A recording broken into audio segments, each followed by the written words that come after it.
এবারে বিপিএল ম্যাচের খবর। দিনের প্রথম ম্যাচে বরিশালের বিপক্ষে টস জিতে ব্যাট করবে ঢাকা। এছাড়াও অনুশীলনে ফিরেছে রাজশাহী। এই মুহূর্তে চট্টগ্রামের জহুর আহমেদ চৌধুরী স্টেডিয়ামে আছেন রিপোর্টার মাহবুব রিমন। সবশেষ খবর জানতে সরাসরি যাচ্ছি তার কাছে। রিমন, ঢাকা এবং সিলেট পর্ব শেষে বিপিএল ফিরছে চট্টগ্রামে। তবে দর্শকদের উন্মাদনার কথা তো বলবোই, তার আগে একটু রাজশাহী অর্থাৎ টক অফ দ্য টাউন যেটা ছিল সে বিষয়ে যে নাটক, গতকাল দীর্ঘ নাটক, সারাদিন একটা হ্যাপেনিং সংকট ছিল, সে হ্যাপেনিং সংকটের আপাতত জবনিকা পাত ঘটেছে এবং রাজশাহী ম্যানেজমেন্টের পক্ষ থেকে বলা হয়েছে যে আজকের মধ্যে 25% এবং এই যে চট্টগ্রাম পর্ব চলার মধ্যে আরও 25%, টোটাল 50% অর্থ পরিশোধ করা হবে। এ খবর নিশ্চয়ই ইতিমধ্যে দর্শকরা জেনে গেছেন। নতুন যেই খবর, সে খবর হচ্ছে বাংলাদেশ ক্রিকেট বোর্ডের যিনি সভাপতি ফারুক আহমেদ, তার সঙ্গে রাজশাহীর মালিকের একটি বৈঠক হওয়ার কথা রয়েছে। কারণ জানেন যে বিপিএল একটা গ্লোবাল টুর্নামেন্ট, যদিও গেল 10 আসর ধরেই বিপিএলের যে আলোচনা সমালোচনা কিন্তু কোনোভাবেই পেছন ছাড়েনি। নাজমুল হাসান পাপন যখন বোর্ডের সভাপতি ছিলেন তিনি যেমনটা পারেননি কিন্তু ফারুক আহমেদের বোর্ডও, এবং যে কারণেই কিন্তু এত হ্যাপেনিং সংকট এবং রাজশাহীর ক্রিকেটারদের যে পেমেন্ট ইস্যুতে যে গতকাল বলছিলাম যে সারাদিন দেশের ক্রিকেটের টক অফ দ্য টাউন ছিল, কেন হয়েছে তাদের পক্ষ থেকে হয়তো বা বাংলাদেশ ক্রিকেট বোর্ডের সভাপতি ফারুক আহমেদ আজ গণমাধ্যমের সঙ্গে কথা বলার কথা। এরপরে হয়তো বিস্তারিত আমরা জানতে পারবো। তবে অনুশীলনের কথা বলছিলাম যে রাজশাহী ক্রিকেটাররা অনুশীলন এসেছে ঠিকই, তবে একটু টিমে তালে অনুশীলন তারা করেছেন।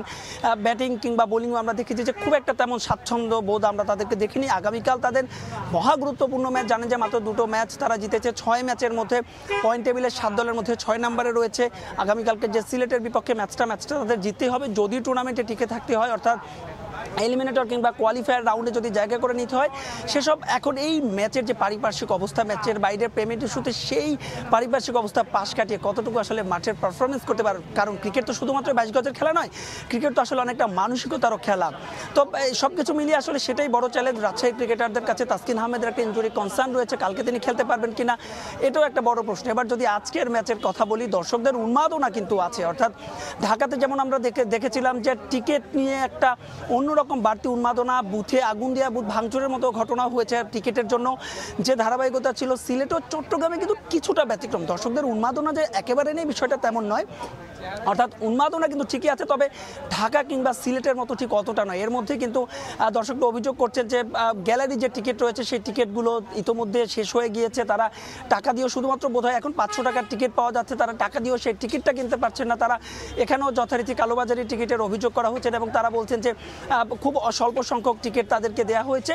তবে এই ম্যাচটা কিন্তু ঢাকার জন্য খুবই গুরুত্বপূর্ণ, বিশেষ করে আগের ম্যাচে লিটন এবং তানজিদ তামিমের যে ব্যাট, আজকে যদি তারা তেমন একটা শুরু করে দিতে পারে, নিঃসন্দেহে বলাই বাহুল্য যে হয়তো একটা জমজমাট ম্যাচের অপেক্ষা করছে। তো এই ছিল আমার কাছে চট্টগ্রাম থেকে ম্যাচ এবং দলগুলোর অনুশীলনের সবশেষ আপডেট।